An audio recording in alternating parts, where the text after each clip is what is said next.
장관님, 한국건강가정진흥원의 방만 경영에 대해서 질의 좀 하겠습니다. 진흥원 정규직 평균 연봉이 작년 기준으로 4,500이고 무기계약직은 3천만 원입니다. 특히 양육비 이행관리원에서 일하는 변호사들 처우는 정말 경악할 노릇입니다. 월 20만 원, 수당을 포함하더라도 세후 300이 안 되는 걸로 알고 있습니다. 이러다 보니까 20년부터 23년까지 4년간 채용 공고냈지만 한 명도 응하지 않습니다. 21년 변호사 평균 연봉이 1억 1,500만 원입니다. 정말 해도 너무하다 싶습니다. 양육비 이행관리원의 변호사들은 정말 중요하죠. 대부분이 양육비 소송 구조 업무를 합니다. 저도 숱하게 만나본 분들인데 이래서는 안 되는데, 그런데 이렇게 직원들 처우는 열악한데 경영은 정말 가관입니다. 서울지방조달청 건물에서 작년 12월에 남산스퀘어 2개 층으로 이전했는데 연간 얼마 드냐? 임차료가 14억 5천만 원, 관리비 10억 400만 원, 25억입니다. 조달청에 있을 때는 7억 8천이기 때문에 한 17억 정도를 더 지불합니다. 그런데 물론 그때 임대주택 건설 계획이 발표가 되는 게 있지만 여전히 진행된 게 없고 기재부 통일연구원은 그대로도 있습니다. 그 다음에 진흥원 일부도 서고나 이런 것들이 남아 있거든요. 게다가 원장을 쓰는 건지 누가 쓰는 건지 모르겠지만 G80 전기차 계약을 했는데 8,200만 원짜리 계약을 했습니다. 월 렌트료가 한 200만 원 정도 나갈 것 같습니다.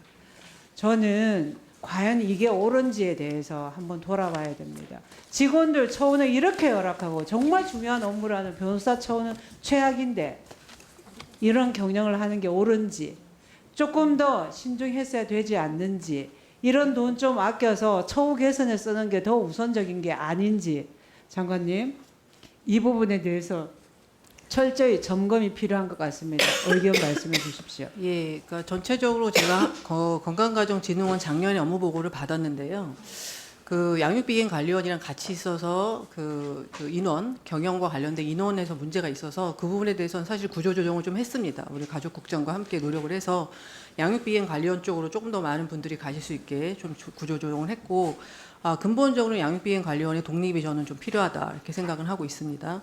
그다음에 이제 건강가정진흥원이 이사한 것도 제가 잘 알고 있고, 다음에 이제 지금 변호사들, 그 양육비행관리원의 변호사들 급여가 좀 낮아서 저희가 이제 그 변호사들을 충분히 지금 구하지 못하는 것도 사실이고. 좀 미안해요. 너무 많이 났습니다. 국선 변호보다 훨씬 열악합니다. 네, 저 뭐 좀 전에 그 의원님이 말씀하신 것처럼 평균 연봉이 1억 1,500 정도 되는데 변호사들 그것에 비해서 처우가 굉장히 낮다, 좋지 않다라는 것은 제가 충분히 알 수 있고, 그래서 저희가 양육비행관리원을 좀 독립시키면서 그 안에서 좀 한국건강가정진흥원과는 조금 차이가 있습니다. 하는 일이 연결은 돼 있긴 하지만, 그다음에 양육비행관리원은 상당히 그 박근혜 정부 때 저희가 만들었던 굉장히 중요한 또 공약이고, 그래서 그 부분을 저희가 좀 더 잘 발전시키고, 그다음에 결국은 이제 뭐 나중에는 이제 이게 더 진행이 된다면은 뭐 선지급이나 이런 문제까지도 저희가 아주 적극적으로 검토를 해야 되는 그런 상황이어서, 말씀하신 것처럼 그 인건비 외에 다른 부분에서 임차료라든가 그런 부분에서 문제가 있는지를 좀 살펴보고,